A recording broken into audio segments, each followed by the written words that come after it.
ओम श्री गणेशाय नमः। शिव महापुराण महात्म्य। शौनक जी के साधन विषय प्रश्न करने पर सूत जी का उन्हें शिव पुराण की उत्कृष्ट महिमा सुनाना।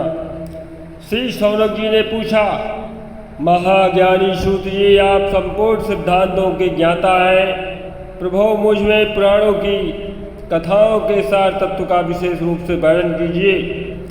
ज्ञान और वैराग्य सहित भक्ति से प्राप्त होने वाले विवेक की वृद्धि कैसे होती है तथा साधु पुरुष किस प्रकार अपने काम, क्रोध आदि मानसिक विकारों का निवारण करते हैं। इस घोर कल काल में जीव प्रायः असुर स्वभाव के हो गए हैं। उस जीव समुदाय को शुद्ध देवी संपत्ति से युक्त बनाने के लिए सर्वश्रेष्ठ उपाय क्या है?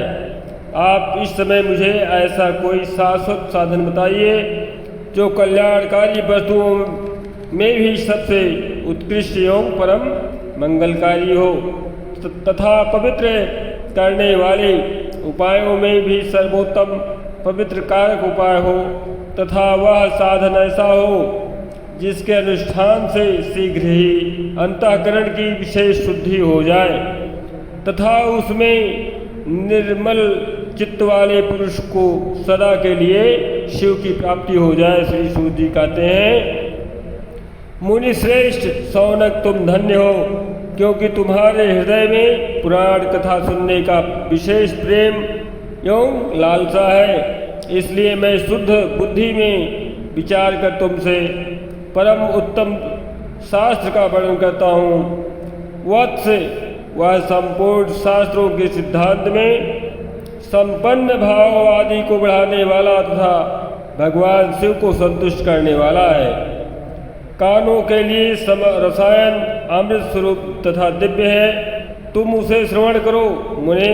वह परम उत्तम शास्त्र है शिव पुराण, जिसका पूर्व काल में भगवान शिव ने ही प्रवचन किया था। वह काल रूपी सर्प से प्राप्त होने वाले महान त्रास का विनाश करने वाला उत्तम साधन है।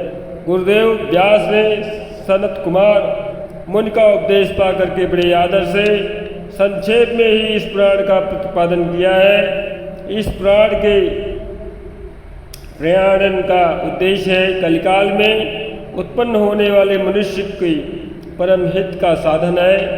इस प्रकार से यह शिव महापुराण परम उत्तम शास्त्र है। इसे इस समय जो है भूतल पर भगवान शिव का वांगमय स्वरूप समझा जाना चाहिए और इस प्रकार से इसका सेवन करना चाहिए। इसका पठन पाठन और श्रवण सर्व साधन रूप है। इससे शिव भक्ति पा करके श्रेष्ठतम स्थितियों में जो है मनुष्य पहुंच जाता है। मनुष्य शीघ्र ही इसका शिव पद को प्राप्त करने लेने का अधिकारी हो जाता है। इसलिए संपूर्ण यत्न करके मनुष्यों ने इस पुराण को पढ़ने की इच्छा की है अथवा इसके अध्ययन को अभीष्ट साधन माना है। इसी तरह इसका प्रेम पूर्वक श्रवण भी संपूर्ण मनोवांछित फलों को देने वाला है। जो भी व्यक्ति इसको प्रेम पूर्वक सुनता है उसके समस्त संसारिक कष्ट दूर हो जाते हैं, मोक्ष को प्राप्त हो जाता है।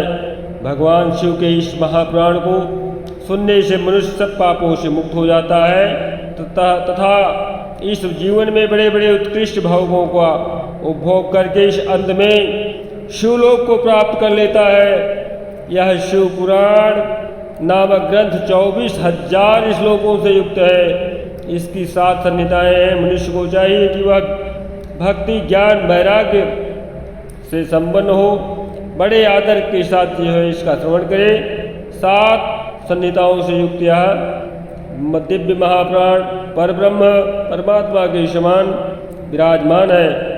सबसे उत्कृष्ट गति प्रदान करने वाला है। जो निरंतर अनुसंधान पूर्वक इस शिव पुराण का को मानता है अथवा नित्य प्रेम पूर्वक इसका पाठ मात्र करता है वह पुण्यात्मा है, इसमें संशय नहीं है। जो उत्तम बुद्धि वाला पुरुष अंतकाल में भक्ति पूर्वक इस पुराण को सुनता है उस पर अत्यंत प्रसन्न हुए भगवान माहेश्वर उसे अपना पद धाम प्रदान करते हैं। जो प्रतिदिन आदर पूर्वक इस पुराण का पूजन करता है वह इस संसार में संपूर्ण भोगों को भोग कर अंत में भगवान शिव के पद को प्राप्त कर लेता है।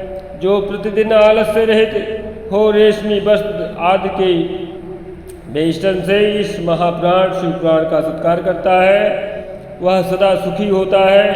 यह शिव पुराण निर्मल तथा भगवान शिव का सर्वस्व है। जो इहलोक और परलोक में भी सुख चाहता है, उसे आदर के साथ प्रयत्नपूर्वक इसका सेवन करना चाहिए। यह निर्मल एवं उत्तम शिव पुराण धर्म, अर्थ, काम और मोक्ष रूप चारों पुरुषार्थों को देने वाला है। अतः सदा प्रेम पूर्वक इसका श्रवण एवं विशेष पाठ करना चाहिए। बोलिए हर हर महादेव श्री शंकर शंभू की।